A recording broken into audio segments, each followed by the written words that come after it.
Well, it has been 20,000 miles that we have driven our Tesla Model 3 rear-wheel drive, and we're going to go over the big questions.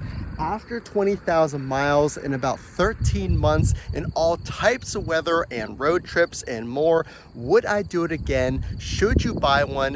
When should you buy one? And what are some of the pros and cons of this Tesla? Let's get right into it. So first, we're going to go over some pros and then some cons. Also, how much my monthly payment is and how much I pay on a monthly basis to charge this Model 3. Let's get right into it. So first and foremost, it has been 13 months since I picked up my Model 3, and I absolutely, first and foremost, have not gotten bored of this amazing modern design.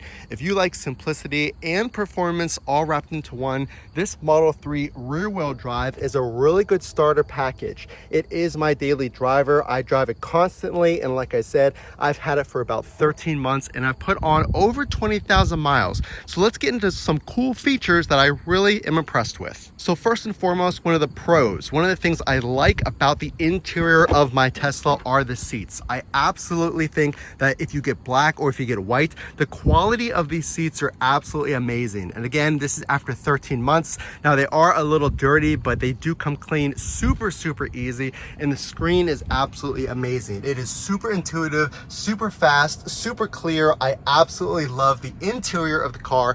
Definitely one of the pros and one of the key benefits that I like about my Tesla. Taking you around to the other side of the car, I have to point out these cameras. There are 8 cameras all around your Tesla, and these are constantly monitoring for security. Whenever you're parked, whenever you're on the road, there is collision avoidance, and I absolutely love these cameras. There are some up here facing traffic as well, and these actually guide your car in the autopilot and full self-driving. And if you're unaware, there is a rear view backup camera right down here, and I absolutely love it. It tells you down to the inch how close you are to cars whenever you're parking your Tesla. Absolutely an amazing feature. I love the cameras for the security, for the self-driving, autopilot, and for easeability when parking. Now let's get into some of the cons. Now the front is an amazing storage space. Let's go ahead and open this and show you. There is plenty of space in here, but currently the Model 3 does not have a powered front.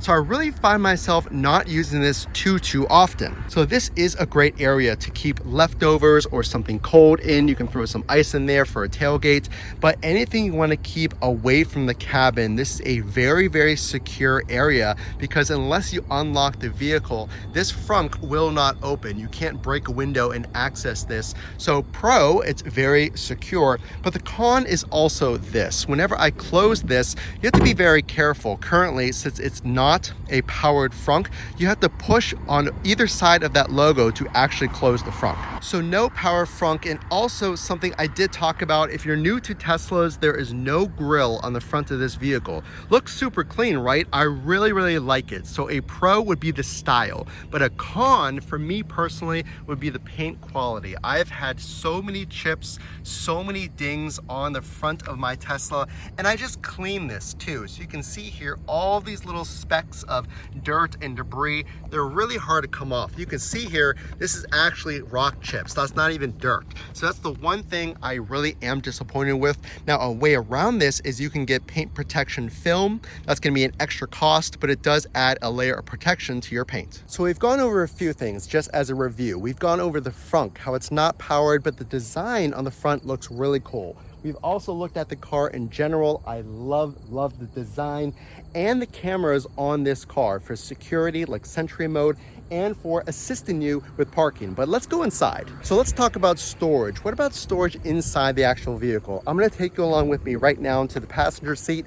Let's see how much space there is inside the actual car itself. So I actually have seat covers. You can find these on the links in my description, as far as all the other best accessories to protect your Tesla. But this is my natural seat when I'm driving. So you can imagine if you're getting in this car, let's go ahead and do this.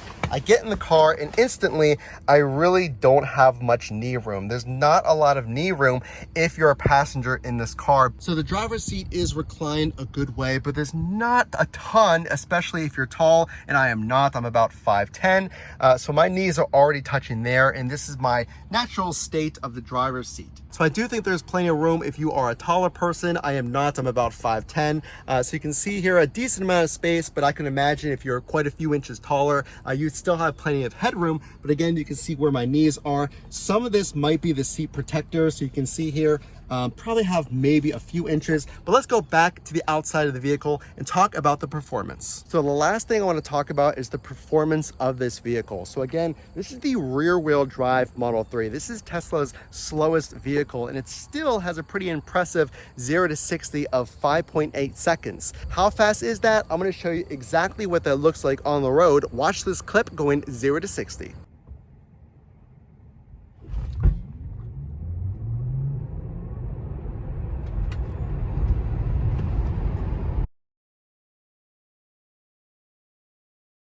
So something I want to talk about is how much this car actually costs. So again, it's a Model 3 rear wheel drive, and the price has only gone up since I bought it. Unfortunately, I bought it about a year ago, again, around June 2021. And currently with prices being so high, let me give you an idea of how much mine cost. So when I bought this car, it was about $42,000 and my monthly payment is $590. Now with any new car, your insurance may go up because now you're covering more expense for that insurance policy because you have a brand new car.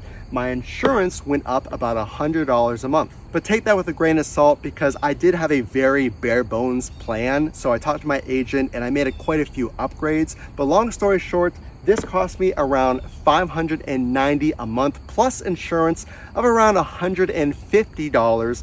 Plus, how much do I pay on a monthly basis to charge this car? So this costs around $65 to $75 per month to charge this Model 3. And again, you can do the math. I've driven around 20,000 miles in 12 months. So that's a fairly good amount of driving, but at current gas prices, definitely something to consider. If you are in the market for a new car, a Tesla will run you about $65 to $75 a month to charge at your house. So how is the space in the Model 3? If you're considering either the sedan version of a Tesla in a Model 3 or the Model Y, let's show you exactly how much space is in the trunk, and I'm going to give you my thoughts on if it's enough. So again, this is my daily driver. My wife and I do the majority of our driving in this car. We also have a kiddo, so you can just see here how much junk I unloaded from my trunk, and it's a lot. So we have a stroller, we have some cleaning supplies, and all that fits in here comfortably. There's plenty of space, and actually you can have some space underneath the car as well down here. So you can see more cleaning supplies, what have you.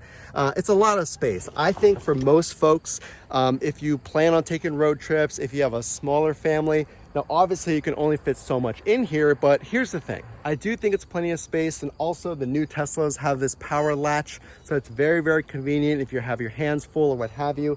So the Model 3, very, very happy with it. We even have a little fan right here. He's enjoying the Model 3. So let's go ahead and show you the screen to give you the final thoughts of the Model 3 after 20,000 miles. So we're back inside the vehicle. Let's give you a quick look at what you get with the screen. Now, obviously, I have a full video on a breakdown of the screen and the review, so I'd encourage you to check that out. But anything from the temperature settings inside the vehicle to the camera to your charging, there's a whole lot of options here, and you can actually review dash cam footage just like that, and it's loading up right now.